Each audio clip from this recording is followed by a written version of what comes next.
The gavel crashed down like a gunshot, and the packed courtroom froze. Deshaun Carter, you are hereby sentenced to 5 years in state prison without the possibility of early release. For a moment, he couldn't breathe.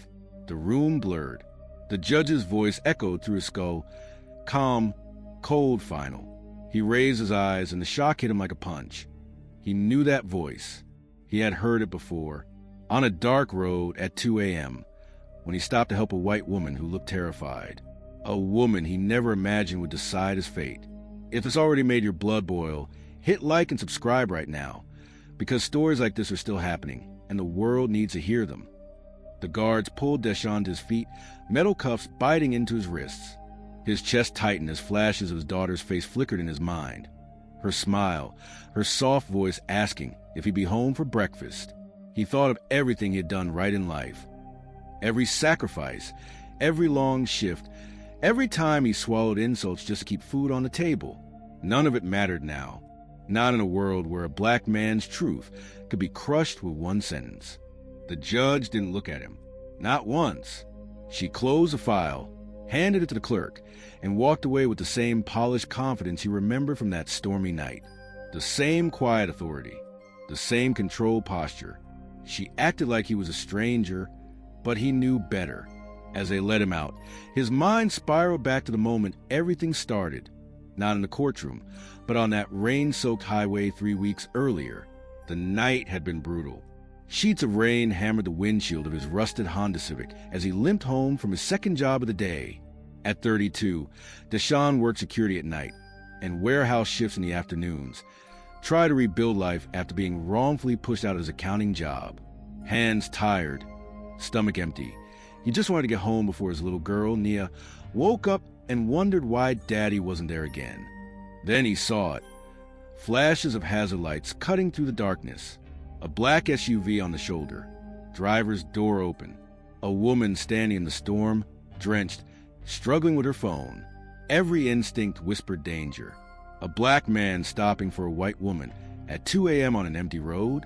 His father's warnings echoed in his head. But his mother's voice cut through the fear. Son, you help people because it's who you are, not because it's safe. He slowed the car, pulled over, and stepped into the rain. This was the moment that changed everything. The rain slammed against Deshaun's face the moment he stepped out. Cold, sharp, disorienting. He kept his hands visible, palms open, the way every black father teaches his son to move around frightened strangers. Ma'am, he called out over the storm. You okay? I can keep my distance if you'd like. The woman flinched when she turned. Her eyes widened with that split-second reflex he knew too well. Fear first, judgment second.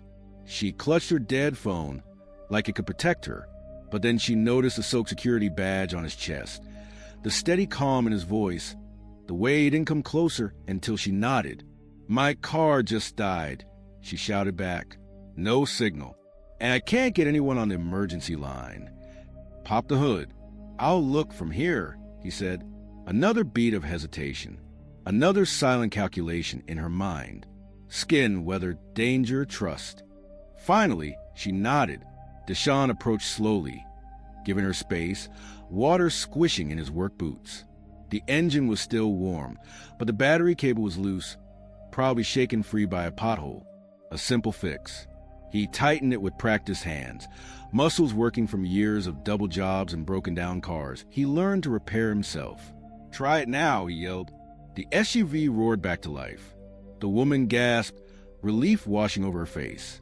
She stepped closer, rain running down her hair, but her shoulders no longer tight with fear. Oh my God! Thank you. Really, thank you. He shook his head. No charge, just glad you're safe. He turned to leave. Wait! At least tell me your name. He paused under the rain. Deshaun Carter. She gave a small, grateful smile, the kind people give when they believe they'll never see you again. I am Brooke Williams. Thank you, Mr. Carter. You might have saved my night. He nodded once before getting back into his car, shutting the door against the roar of the storm. As he drove off, he replayed the moment she first saw him, the fear, then the shift. It always stung, but he'd gotten used to it. You learn to swallow a lot just to survive. Still, her thanks felt genuine. Human. He had no idea that the same woman he helped in the rain would soon look down at him from a judge's bench. No idea that the woman grateful for his kindness would read charges that could destroy his life. He just kept driving, unaware of the storm waiting beyond the storm he'd just passed. Deshawn's life didn't crumble in one moment.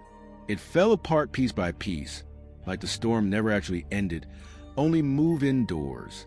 A week after helping Brooke, he walked into a security job expecting another silent night shift. Instead, the supervisor wouldn't even look at him. "Corporate says we can't keep someone under investigation," the man muttered. "Turn in your badge." No explanation. No chance to defend himself. Just gone. 3 days later, his landlord arrived with a hard knock and a harder stare. "Can't risk trouble in my building, Deshawn." The other tenants are asking questions.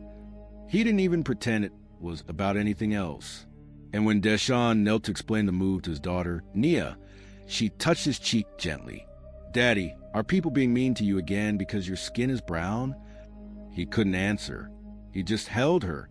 But the final blow came from someone he once trusted, his former boss, Ethan Cole. A white man with a polished smile, expensive suits, and a talent for sniffing out who he could push around. Ethan framed Deshawn for financial misconduct, a crime Deshawn himself uncovered in the company's accounts. The man stole millions, then pinned the blame on the employee he considered replaceable. Every lawyer he called turned him away. Every door felt like it slammed in his face. Every breath felt heavier. And then something strange happened. Something subtle, something electric. During the hearing where the judge spoke for the first time, her voice, there was a familiarity in the cadence, a softness hidden beneath authority. Something he had heard in the rain. Something that made his stomach twist. But that didn't make sense, right? What were the chances? Why would the woman he helped be here? Why would she act like she didn't know him? Why did she look away so quickly when their eyes met? 100 questions churned in his head, and none of them had answers. Yet, what if the one person who could destroy your life was also the one person who owed you theirs? What if the woman you helped in the dark was the same woman choosing not to help you now? If this happened right in front of you, what would you do? Tell me in the comments. I read every one. And if you want justice as much as I do, hit subscribe. Ethan Cole wasn't just corrupt. He was smart enough to hide it and privileged enough to get away with it. Deshawn had worked under him for 3 years, handling invoices, tracking vendor payments, making sure every number aligned. That's how he first spotted the discrepancies. Small at first, then massive. Phantom contractors, duplicate payments, inflated charges, millions shuffled around like pocket change. When he brought it up, Ethan didn't get angry. He smiled. That tight, practiced smile white men use when they know the system favors them. "Deshawn, you're reading too much into things," he'd said. "Let me handle this. Focus on your duties." 2 weeks later, the accusation hit. Forgery, embezzlement, his name on transactions he never touched, his login used in the middle of shifts he wasn't working, his fingerprints found on documents he never saw. The setup was flawless. So flawless it had to be intentional. Deshawn wasn't naive. Being a black man in corporate America meant learning the rules early. You stay twice as clean. You work twice as hard. You stay 3 steps ahead. But some enemies don't care how careful you are. Some enemies create the dirt they'll later accuse you of being covered in. He kept everything he could, screenshots, timestamps, spreadsheets, but the company erased logs faster than he could save them. His laptop access was revoked, his emails wiped, his ID disabled, his reputation smeared. And then came the meeting. Ethan sitting across from him, expensive watch flashing under the office lights. "You should walk away quietly," he said, leaning back like the king of a kingdom built on lies. "Fight this, and you'll lose more than your job." When Deshawn refused, Ethan softened his voice. "You're a smart guy, but let's be honest, no jury is going to take your word over mine." The words were ice, because they were true, and Ethan knew it. Later that night, after Nia fell asleep, Deshawn sat alone at the small table in their temporary room. Rain tapped the window. His thoughts didn't spiral anymore, they tightened. He replayed every number he ever checked, every contract, every fraudulent charge. Then he remembered something. A habit, a small, simple thing he always did. Every time he saved a document at work, he saved a second copy on an old portable drive. Not because he distrusted the company, but because his father once told him, "Son, someday proof will save your life." He opened the drive, and the truth stared back at him like a loaded weapon. Numbers Ethan never thought he'd see again. Files Ethan believed he'd erased. Evidence strong enough to destroy him. The injustice was deep, but the revenge forming in Deshawn's mind was deeper. Deshawn spent the next 2 nights hunched over that old portable drive, like it was the last heartbeat of his future. Page after page, file after file, the truth was undeniable. Ethan Cole hadn't just stolen money. He had engineered a machine of corruption, feeding it with public contracts, fake vendors, and payouts that never reached the communities they were meant for. Low-income housing, after-school programs, clinic renovations, all drained dry, all for Ethan's luxury cars and weekend trips to the coast. The deeper Deshawn dug, the clearer the picture became. Ethan framed him to erase the one person who knew the truth. One signature here, one forged login there, one anonymous tip to the board. The perfect setup. But Ethan miscalculated one thing. Deshawn didn't forget numbers. He remembered everything, and now he had receipts. Still, he knew evidence wasn't enough. Not when he was already marked guilty. Not when the judge wouldn't even look him in the eye. Not when his skin color made every truth heavier to lift. He needed someone who couldn't be bought. Someone who respected what evidence really meant. Someone not tied to Ethan. That's when he remembered Detective Marcus Lane, the older brother of a childhood friend, now working in the state's financial crimes unit. A man with a reputation for shutting down corruption, no matter the target's race or connections. They met in a 24-hour diner on the edge of town. Marcus slid into the booth across from him, eyes sharp, scanning every corner. "You said you had something important," he murmured. Deshawn opened the drive. Within minutes, Marcus's expression hardened. "This isn't a mistake," he said quietly. "This is a network. And Ethan put it all on me." Marcus nodded once. "Then we're going to take him apart, piece by piece." For the first time in months, Deshawn felt something stir in his chest. Not hope, not yet, but possibility.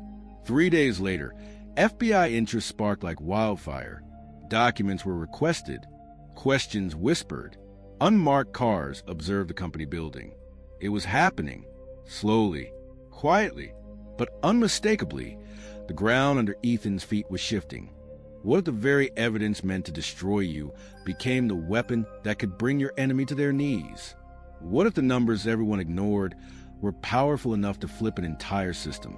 If you believe this should never happen again, share this now. And to my USA, UK, and Canadian viewers, your voice is power. Use it. As Marcus and the FBI began connecting the dots, Deshawn drove through an upscale neighborhood on a quiet evening, finishing a delivery shift.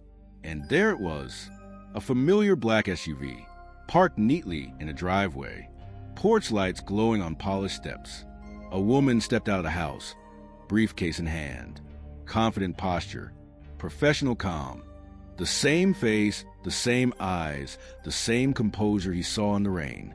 Brooke, only now he knew her full name, Judge Brooke Williams. And as she walked to her car, Deshawn finally felt the truth snap into place like the last piece of puzzle. She wasn't just part of his past. She was part of his fate. And this time, she couldn't ignore him. The next morning shattered the silence of Ethan Cole's carefully curated world. Before sunrise, black SUVs rolled into the parking lot of Cole Industries. Agents in dark jackets moved with precision, blocking exits, instructing employees to step aside.